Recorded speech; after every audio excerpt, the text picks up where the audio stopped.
ઘણી વાર મારા મગજને ટચ થયા કરે ના તમારા બાળકને ઘરમાં અને શાળામાં જે કામ ગમે છે કરવા દો. બાળકને એમ થાય છે કે મારે રૂમ વાળવો છે તો વાળવા દેજો, શાળાની અંદર ગ્રાઉન્ડ વાળવું છે તો વાળવા દેજો. બાળકને એવું થાય કે મારે એક ભીનું કપડું લઈને મારે બેન્ચીસ સાફ કરવી તો કરવા દેજો. એને ગમે છે તો કરવા દેજો, એના ઉપર ફોર્સ નહીં કરતા, એને દબાણ નહીં કરતા. સાહેબ, આ કેળવણી છે અને આ કેળવણીને જો આપણે ભૂલી જશું તો ચોક્કસ પ્રકારે આપણે કંઈક ગુમાવીશું. માટે જાપાન, ફિનલેન્ડ વગેરેના શિક્ષણના હું અભ્યાસ કરી રહ્યો છું. એમાં બાળકને ચોક્કસ પ્રકારની આ બધી વાળવાની, પોતું મારવાની, કપડાં ધોવાની, સાથે જમવાની, નાહવાની આ બધી ટ્રેનિંગ આપે છે.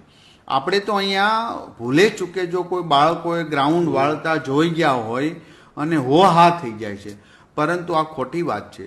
બાળકના ઉપર પ્રેશર નહીં થવું જોઈએ. એને ગમે છે તો કરવા દો, બસ.